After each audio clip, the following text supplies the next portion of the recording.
Praise the lord. మన విమోచకుడు, మన రక్షకుడు ప్రభువైన యేసుక్రీస్తు వారి శక్తి కలిగిన నామమున ఈ రోజున ఉపవాస వాక్య ధ్యానమునకు ప్రతి ఒక్కరికి మన ప్రభు పేరిట ప్రైజ్ ద లార్డ్. వాక్యంలోనికి వెళ్లే ముందు మీకున్నటువంటి ప్రార్థన అవసరతలని ఇక్కడనే కామెంట్లో పెట్టినా లేదంటే వాట్సాప్ చేసినా సరే మీ గురించి ప్రార్థన చేయటం జరుగుతుంది. మీ ప్రార్థన అవసరతలని మాకు పంపించండి.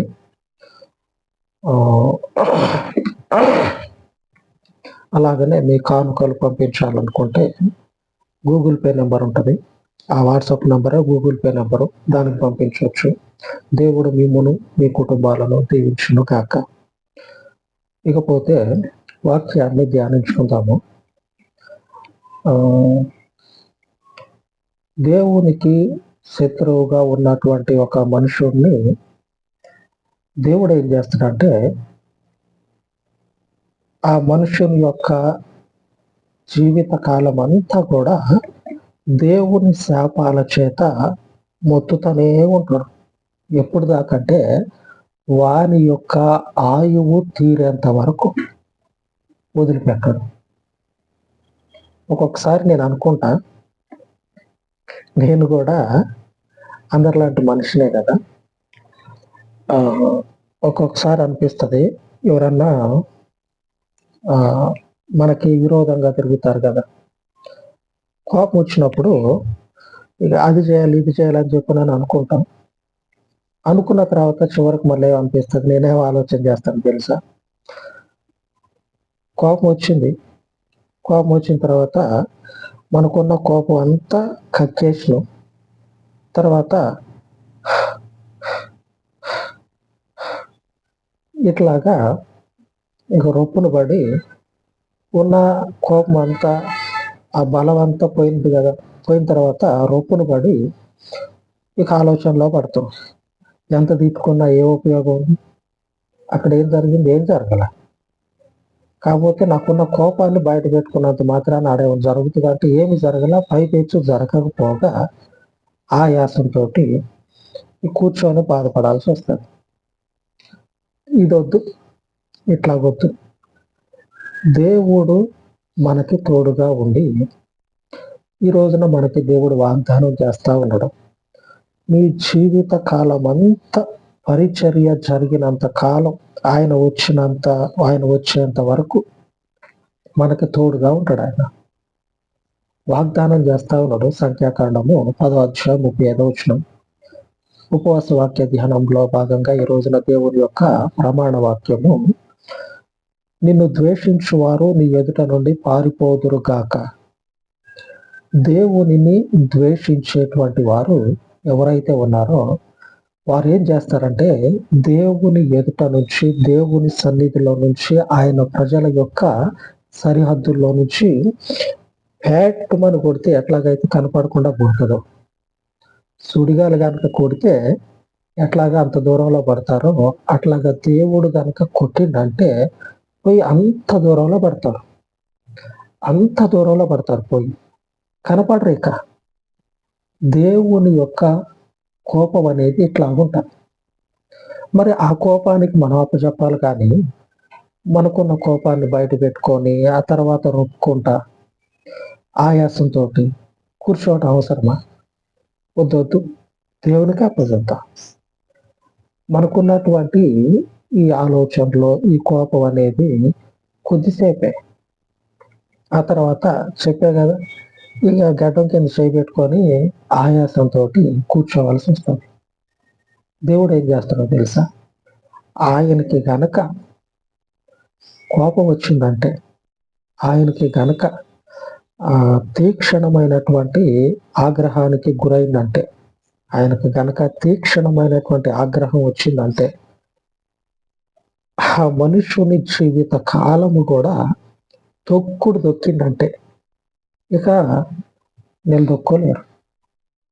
మరలా పైకి లేచి నిలబడలేరు. తొక్కి పడేస్తారు. అట్లాగా మనల్ని ద్వేషించేటువంటి వారు ఎవరైనా సరే ఆయన ఏం చేస్తాడంటే పైకి లేకోకుండా తొక్కేస్తాడు. ఆదికాండంలో రాయబడి ఉన్నది. సాతానుకి పెట్టినటువంటి శాపం తెలుసు కదా. ఆ సర్పానికి దేవుడిచ్చినటువంటి శాపం. ఏదో చేద్దామని చెప్పనని అప్పుడు దాకా అప్పుడు దాకా ఏ శాపం లేకుండా అట్లా ఉంది. దేవుని యొక్క ప్రజలతో పెట్టుకొని ఏమైపోయిందంటే నాశనం అయిపోయింది సాతాను. దేవుడు ఏం చేసినంటే బతికినన్ని రోజులు ఇక మట్టి తింటాం, భూమి మీద పాకటం, ఇదే దాని బతికేక. ఆయన యొక్క ఆగ్రహానికి గురయ్యారంటే తర్వాత పరిస్థితి మహాభయంకరంగా ఉంటుంది. మహాభయంకరంగా ఉంటుంది. ఆదికాండం 3:14 రాయబడ్డది. ఎదుటున్నటువంటి వాడు ఎవడైనా సరే, అందుకే అప్పుడప్పుడు చెప్తా ఉంటాను, మనకున్నటువంటి ఆలోచనలకు ప్రకారంగా మనకున్నటువంటి కోపతాపాలని వాటిని ఆధారం చేసుకొని మనల్ని దేవుళ్ళో మనము కట్టుకోవద్దు. ఒకసారి మనం క్రీస్తునందు ఉన్నవా, ఇక మనకున్నటువంటి ఆలోచనలు ఆ బలహీనతలు ఏమైతే ఉంటాయో వాటిని రోజు రోజుకి దగ్గర కావాలని చూస్తాయి. వాక్యము చేత వాటిని జయించుకుంటా పోవాలి. ఇందాక చెప్పే కదా, అప్పుడప్పుడు నాకు కూడా అట్లా కోపం వచ్చినప్పుడు ఒకసారి ఆలోచన చేస్తా, చివరికి ఏం జరుగుతుంది, ఇక కోపం అంతా వెళ్ళగక్కి కూర్చొని రొప్పున పడాల్సి వస్తుంది. అదే దేవునికి అప్పచెప్తే మనం చూసినన్ని రోజులు వాడికి పైకి నిలబడ్డాం, వాడిని చూసినన్ని రోజులు ఇక వాడిని బతుకంతే. ఆమె దేవుని నామం నాకు స్తుతి కలుగును కాక. దేవుడు నాశనం చేసినట్టు ఎవ్వడు కూడా బాగు చేయలేడు. ఆయనతో పెట్టుకొని ఆయన ముందు తలెత్తుకొని తిరిగి ఇష్టం వచ్చినట్లుగా నాలుకలు ఆడిస్తే ఆయన ఏం చేస్తారంటే వారి జీవితానికి సరిపడినటువంటి శాపాలని వాళ్ళ మీద పెడతారు. ఆమె దేవునికి స్తోత్రం కలుగును కాక. 14వ వచనం, అందుకు దేవుడైన యెహోవా సర్పముతో, నీవు దీన్ని చేసినందున పశువులన్నిటిలోనూ భూజంతువులన్నిటిలోనూ నీవు శపింపబడిన దానివై నీ కడుపుతో ప్రాకుచు నీవు బ్రతుకు దినములన్నయో మన్ను తిందువు. ఏమైంది పరిస్థితి చూడండి. ఇక పరిస్థితి మొత్తం దిగజారిపోయింది. అప్పటిదాకా ఒక రకంగా ఉంది, ఆ తర్వాత మరొక రకంగా అయిపోయింది. దేవుని యొక్క శక్తి సామర్థ్యాల ముందు, అనగా ఆయన ప్రజల ముందు నిలబడినటువంటి వాడు ఎంతటి బలవంతుడైనా సరే నేలలో పండబెడతాడు దేవుడు. నేలలో దేవుడు పడుకోబెడతాడు. వాడెంతటి అధికారి అయినా సరే, వాడెంతటి మొనగాడైనా సరే, అది అనుకోకపోవచ్చు, నాకేం కాదులే అని చెప్పనని ఇట్లాగా సంతోషంతో ఉండొచ్చు. కానీ దేవుడు దెబ్బ కొడితే ఆ శాపము ఇప్పటి వరకు మనకి కళ్ళకు కనపడుతూనే ఉంది. దానికి ఇక మీదట కూడా కనపడుతుంది. అప్పుడు పెట్టినటువంటి ఆ శాపానికి మించినటువంటి శాపం ఇప్పుడు దేవుడు పెట్టిండు దానికి. ఆమె దేవుని యొక్క బలము మహాబలమైంది. కనుకనే ముందున్నటువంటి పరిస్థితులను బట్టి ఏ సమయంలో కూడా మన శారీరక ఆలోచనలకు కావచ్చు, లేకపోతే తొందరపాటుకు కావచ్చు, వీటికి తొందరగా గురి కావద్దు. గురి అయినాం అనుకోండి, దేవుని ఉగ్రతకు చోటు వారం అవుతాం. అంటే ఒక మాట చెప్పాలంటే, దేవుడు వస్తా ఉన్నాడు, నేను నీకు తోడుగా ఉండి నీ పగనే నా పగగా చేసుకొని నేను వాడి మీద పగ తీర్చుకుంటా అని దేవుడు వస్తా ఉన్నాడు. అప్పుడు మనం శరీరానికి లోబడి మన ఆలోచనలకు అవకాశం ఇచ్చిన అనుకోండి, వదిలే ప్రభువా నువ్వు వాడుండు, నేను చూసుకుంటా అన్నట్లు ఉంటాను. దేవుడికి అవకాశం ఇవ్వాలి. దేవునికి అవకాశం ఇచ్చినట్లయితే మన ఎదుట ఉన్నటువంటి శత్రువులు ఎవరైతే ఉన్నారో వాళ్ళకి దేవుడు సరి అయింది చేస్తాడు. ఆయన ఉగ్రతకు చోటు ఇవ్వాలి. ఆయన ఉగ్రతకు చోటిస్తే ఆయన తీర్పు తీరుస్తాడు. మనం తీర్పు తీర్చొద్దు. మనం ఒకరి గురించి అది ఇది అని చెప్పి అనొద్దు. ఎంతకి కళ్ళె వేయాల. గొంతుకు కళ్ళె వేయాల. ఎందుకంటే శత్రువులు కనిపించినప్పుడు వస్తూనే ఉంటాయి. కళ్ళు వేసుకుంటూ పోవాలి. దేవుడు సరిగైనటువంటి సమయంలో ఆ బలమంతటిని కూడా నాశనం చేసి పెడతాడు.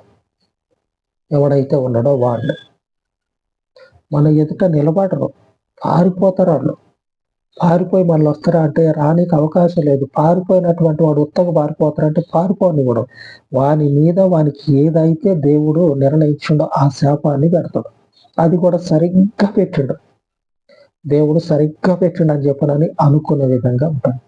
అదే ఆ కార్యం జరిగిన తర్వాత మనం ఇంత ఆలోచనలో పడతాం, దేవుడు బాగా చేసిండని.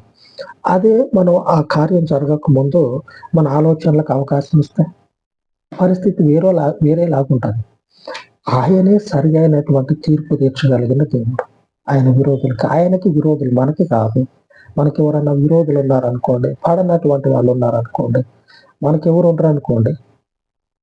ఉండరు అనుకోండి, మనమే మరొకరికి పడనటువంటి వారంగా ఉంటాం. ఎందుకంటే వాళ్ళకి అడ్డం నిలబడతాం కదా. చేసే సోడు పనులకు కావచ్చు, లేకపోతే ఇంకో మరొకటి ఈ అడ్డమైన పనులకు అడ్డంగా ఉంటాం కదా మనం. అందుకు మనమే వారికి విరోధంగా ఉంటాం. కనుక మనకి విరోధులుగా ఉన్నవారు దేవునికి శత్రువులు. మనకి అడ్డంగా ఉన్నటువంటి వారు దేవునికి అడ్డుగా ఉన్నవారు. కాబట్టి దేవునికి వారిని అప్పచెప్పాలి. దేవునికి వారిని అప్పచెప్పినట్లయితే కనుమరుగైపోతారు. ప్రస్తుత పరిస్థితుల్లో కూడా ఇదే జరుగుతుంది. అపోస్తల కార్యంలో రాయబడి ఉన్నది 5వ అధ్యాయము 5వ అధ్యాయంలో 35వ వచనం, ఇశ్రాయేలీయులారా, ఈ మనుషుల విషయమై మీరేమి చేయబోచున్నారో జాగ్రత్త సుమండి. ఈ దినములకు మునుపు తూదా లేచి తానొక గొప్పవాడనని చెప్పుకొనెను. ఇంచుమించు 400 మంది మనుషులు వానితో కలుసుకొనిరి. వాడు చంపబడెను. వానికి లోబడిన వారందరూ చెదరి వ్యర్థులైరు. ఇక్కడ చూడండి, ఇశ్రాయేలీయులారా, ఈ మనుషుల విషయమై మీరేం చేయబోతా ఉన్నారో జాగ్రత్త సుమండి. వీళ్ళతో పెట్టుకున్నటువంటి వాడు ఒకడు అంతకు మునుపు నేను చూసా. వాడు సచ్చిండు. వానికి వెంబడి తోకలాగా ఉంటారుగా, వాళ్ళు ఒక్కొక్కడు ఒక్కొక్క దిక్కుకు పోయారు. వేస్ట్గా అయిపోయినాయి వాళ్ళ జీవితాలు, వ్యర్థులైపోయారు. అంటే వాళ్ళ బతుకులన్నీ వ్యర్థమైపోయాయి. మరి ఇక్కడ ఉన్నారంటే లేరు, ఎటు పోయారో తెలియదు. ఒక్కొక్కరికి దేవుడు పిచ్చెక్కిచ్చి 4 దిక్కులకి చెదరగొట్టాడు. ఈ మాట చెప్తున్నది ఆ కాలంలో సంఘానికి దేవుని వాక్యాన్ని బోధించేటువంటి ధర్మ శాస్త్రోపదేశకుడు, అంటే ఒక గొప్ప సేవకుడు దేవుని ప్రజలైనటువంటి ఈ శిష్యుల మీదకి లభిస్తారు కదా కొద్దిమంది. మాకేడ రాబడి రాకుండా పోతుందో స్వప్రయోజనాలు ఆశించే వాళ్ళు ఉంటారుగా, అటువంటి వాళ్ళు కొద్దిమంది లెగిసి, వాళ్ళల్లో ఒకడు దూద అంట వాడి పేరు. వాడు లెగిసి వానికి కొద్దిమంది జత అయ్యారు. ఆ నాయకుడు చంపబడ్డాడు. వాని వెంబడి తిరిగినటువంటి వాళ్ళందరూ కూడా నాశనం అయిపోయారు. దేవుని ప్రజలతో పెట్టుకుంటే, ఆయన యొక్క పరిశుద్ధమైనటువంటి మార్గానికి అడ్డుగా నిలబడితే దేవుడు ఏం చేస్తాడంటే శపించి వారిని ఊదిగంతాల వరకు ఎటుపోయారో కూడా తెలియదు, అట్లాగా దూరంగా ఇసిరి కొడతాడు. ఆయన మన పక్షముగా నిలిచి మన యొక్క బరువు బాధ్యతలను మోసి మనకున్నటువంటి శత్రువులని ఆయన శత్రువులుగా చేర్చుకొని ఆయన పగ తీర్చుకుంటాడు. మనకు ఒక శత్రువు ఉన్నాడు అనుకోండి, ఇక్కడ ఇట్రా అని దేవుడు పిలిచి పీకుతాడు. అవే దేవునికి స్తోత్రం. మనం పిలవాల్సిన పనిలే మన శత్రువులే. మనకి ఎవడైతే శత్రువుగా ఏర్పడ్డాడో వాడు దేవునికి శత్రువు. మనం చేయాల్సింది ఏంటంటే ఆ పరిశుద్ధ మార్గంలో ముందుకు వెళ్ళిపోవటమే. ఆయన చూసుకుంటాడు ఆయన శత్రువుల గురించి. మన పక్షంగా ఉన్న దేవుడు బలమైన దేవుడు. ఆయనకు అప్పచెప్పుకుందాం. సమస్త బాధ్యతలని బరువులను ఆయనకు అప్పచెప్పుకుందాం. ఆయన భరించే దేవుడు.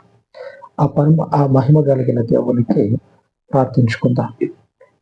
పరిశుద్ధుడు అయిన తండ్రి, ఉదయ కాలం మందు మీ సన్నిధిలో ఉపవసించి ప్రార్థిస్తూ ఉండగా, దేవాది దేవుడవు, రాజాది రాజువు, ఆకాశ మహాకాశంలో యందు నీ పరిశుద్ధతను కనపరిచి, భూమి అంతటా తండ్రి నీ పరిపూర్ణతను ప్రకటించుటకు సిద్ధపడినటువంటి నీ ప్రజల మీదకి లేస్తూ ఉన్నటువంటి లోకపు అయ్యా బలమును తండ్రి మీ శక్తి చేత లయపరచి, నీ ప్రజల ముందు నిలిచినటువంటి నీ శత్రువులను మీకు అప్పచెప్తూ ఉండగా, మీ ఆత్మ చేత, మీ గొప్ప శక్తి చేత నీ పరిచర్యకి ఆటంకముగా ఉన్న ప్రతి ఆటంకాన్ని కూడా తొలగించి, మీ పరలోకపు నామమును బట్టి పరిచర్యకి గొప్ప సహాయమును, పరిచర్యకి గొప్ప బలమును ధరింపచేయమని, అలాగే తండ్రి ఈ ఉపవాస విన్నపాలను జ్ఞాపకం చేసుకొని ప్రతి ఒక్కరిని దర్శించి వారి వారి అవసరాలను తీర్చండి. వారి కుటుంబాలకు, వారి వ్యక్తిగత జీవితాలకు తోడుగా ఉండి మీ గొప్ప శాంతిని దయచేయమని, సమస్త మహిమను మీకు ఆపాదించి నజరేయుడైన యేసు నామమున ప్రార్థించి వేడుకొనుచు ఉన్నాను తండ్రి. ఆమేన్, ఆమేన్. ఉన్నతమైన దేవుని యొక్క కృప మనకు తోడై ఉండి మనలను నడిపించును గాక. ఆమేన్, ఆమేన్.